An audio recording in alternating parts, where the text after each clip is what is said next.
Hello and welcome back. I'm DMAC and today I wanted to talk about the anatomy of a challenge lock.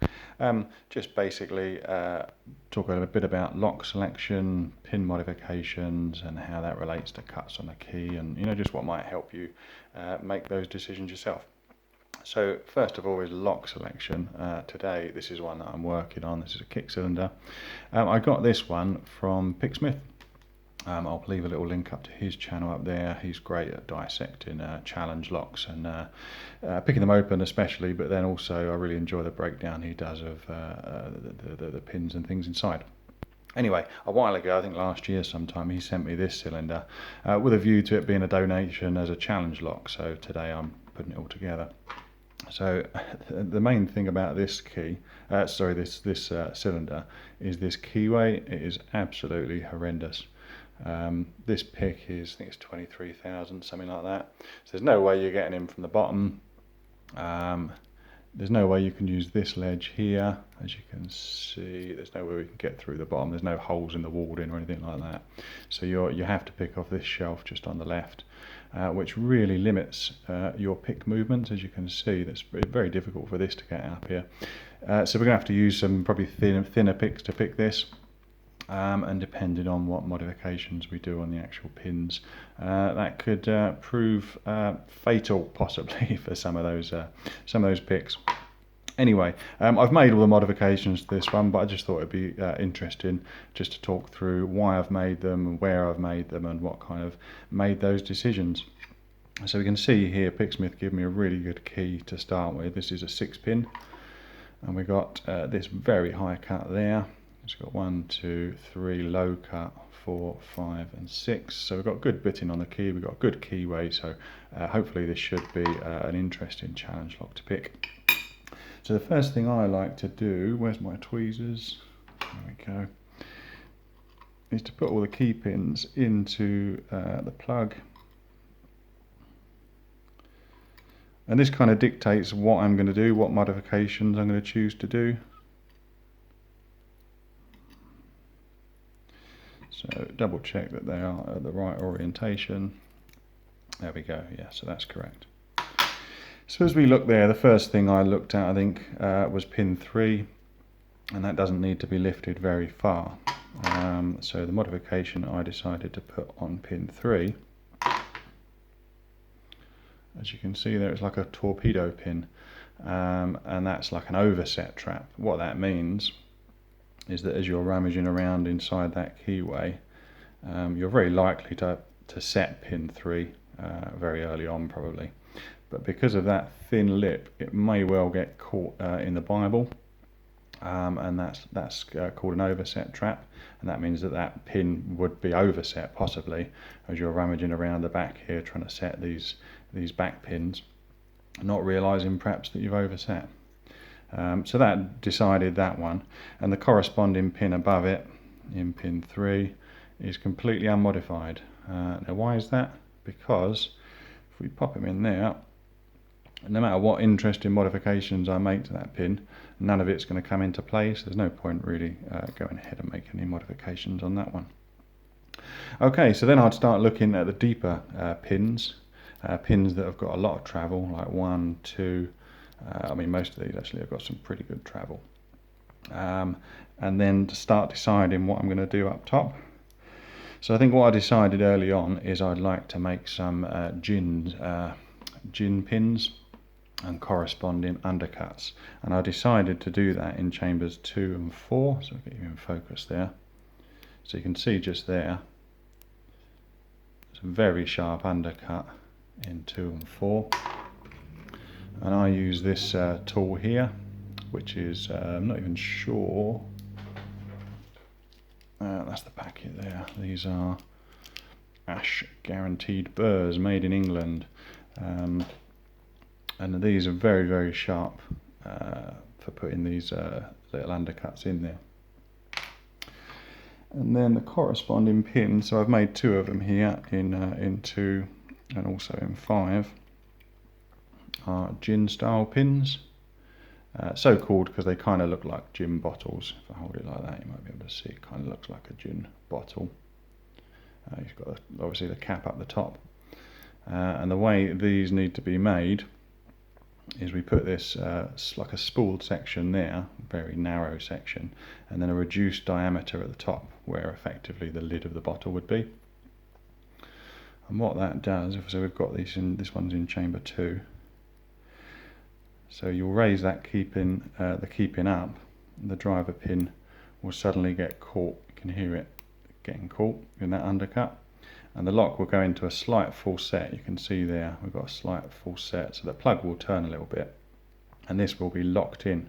And if we've done it correctly, which I think I've had a lot of practice at doing these, that one's locked in there, and the only way to get it out is to float pick. So what that means is manually counter rotating the plug that way and then pushing the pin up and then reapplying that rotation to open it up.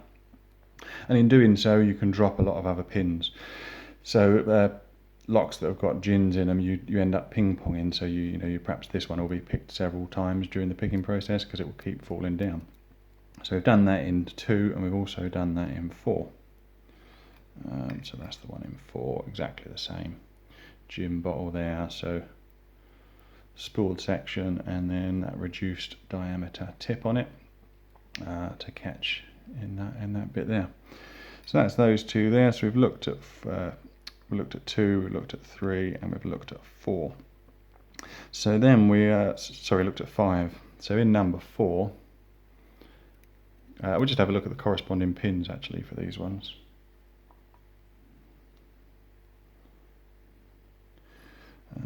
If I can get them out without making too much of a mess. So that was 3 with our overset trap.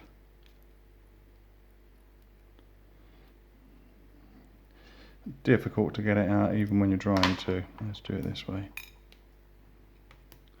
So that's 2. I just put a tiny little serration on that one, just in case you were to overset him. It would definitely catch. If you set him too high, it would catch on the counter mill in there in 2. And the other one was pin number 5. And there again, I've just put a tiny little serration on that one. Those fine serrations, by the way, are done with this little razor saw I got off of eBay. Very fine teeth on there. Right, so then we've got some more pins. So let's look at our pin number 4. So pin number 4 needs to be lifted quite a way, so I thought it'd be fun to put some serrations in there. So on that key pin, if I can get him, there we go, we've got a couple of fine serrations, and I've also threaded the chamber in the plug. So as you lift this up, you'll get lots of snaps, if you like, from those serrations, lots of fine clicks hopefully. In there in chamber 4, and then above that one I've got this serrated pin again. He's got a sort of very deep serration or spooled section. It's kind of halfway between the two. If I pop in that, it was in 4, we'll just see how that sits there. So when it sits at rest, it won't affect the plug at all, and as you get to that section you're going to start getting a full set. And then you've got these serrations down the bottom which will come into play with the serrations there in the plug. So that's that one. And then I was left with number 1 and number 6. So let's have a look at number 6. Oh, we'll have a look at number 1 first actually. So the key pin, I've done absolutely nothing to it. Just popping back in there. And if you look in the plug, I've just put a couple of serrations. Now this one here, chamber 4, I've threaded all the way down so that those serrated pins that we put in there are going to click all the way up. In 1 I just did a couple of serrations, just a couple of turns with the tap there, and that's so that as this pin gets raised up we'll get just a couple of clicks up there. I think if you put threading all the way down the plug chambers there, and you've got threading all serrations on your pins, then it can be very crunchy. When you put the key in and out of the lock, it can kind of really jam up in there, and it's not very pleasant to use. I like a key that's going to operate smoothly if I can. So I've just put a couple of serrations up there that will come into play. And in that chamber I've got a piston pin which I've done a video on these before, and this one's got quite a few serrations on him, top and bottom, so they should come into play. What I do with these ones is I'm never sure which way to orientate them, so I've done serrations top and bottom there. That may not come into play, so deciding which way around to put it, we've got the key pin in there. If I put him that way around, we can see that he's going to flop around, the plug's going to flop around, and as you lift him up, it's going to act like a spool essentially, I think. But if we turn him the other way around, I think we'll get more effect out of it. So again, it's going to wobble around quite nicely there, and the higher you raise this pin up, just if you're putting rotation on that plug, the deeper your full set's going to be. You can see there, as it's raised up to that position, you've probably got, I don't know, about 20 degrees of movement, 15-20 degrees of movement on the plug. So that should prove interesting, and yeah, those serrations on the bottom of that piston pin should come into play with those serrations we've put into the plug there. So that's pin 1. And then finally we've got 6 up the end there. So again, I've put like an overset trap on this one. It's just like a torpedo shaped pin, and that will act the same as chamber 3 down there.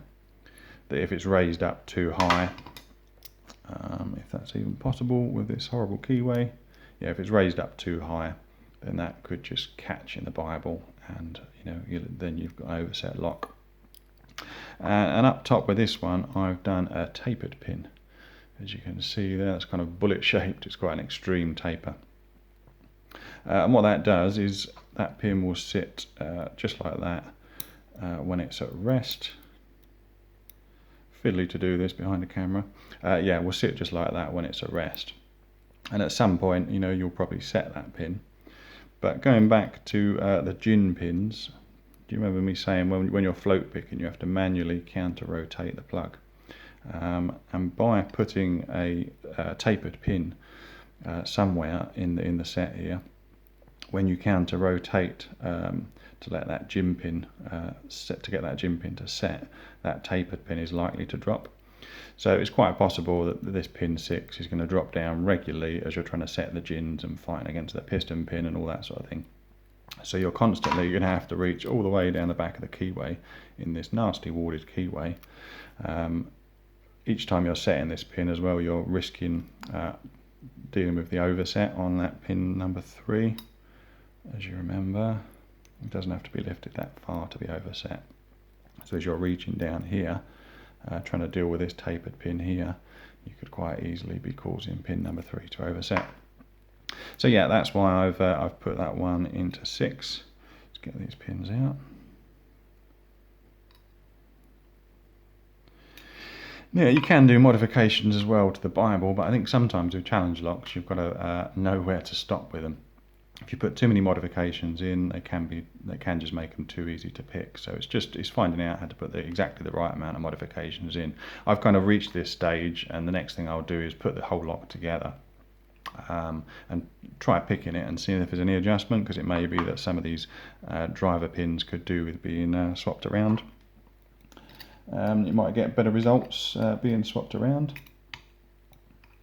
So that'll be the next stage there. But I think as well with these, they're not easy to get into. You've got this crimped top on here, so I can uncrimp this, I can pull this off, and it's going to look pretty messy. And I think as soon as you make obvious modifications to the outside, because obviously all the modifications I've made, you don't see those when you look at the lock, so you don't know really what to expect. But if you can see that it's been mucked around with up top, then you kind of know. It gives you a little bit of a clue anyway what to expect. Anyway, so that's my anatomy of this challenge lock. I just thought it'd be fun to talk through my thought process in making those pins. I mean, some people, perhaps would just make a couple of random modifications, chuck it all together, and it may well be really good to pick. It may be absolute shit. You just never really know. But if you put a bit of thought into it, into where you're putting those pins, what those modifications are going to be relating to the bitting that you've got on the key, it can really make a difference and make the lock a lot harder. So I'll just give you a close-up of all those pins there. So yeah, we've got the piston pin, gin in 2, standard, this is looking up top, standard in 3, serrated kind of spooled in 4, gin in 5 and tapered in 6, and then we've got these serrated pins and the oversets in 3 and 5.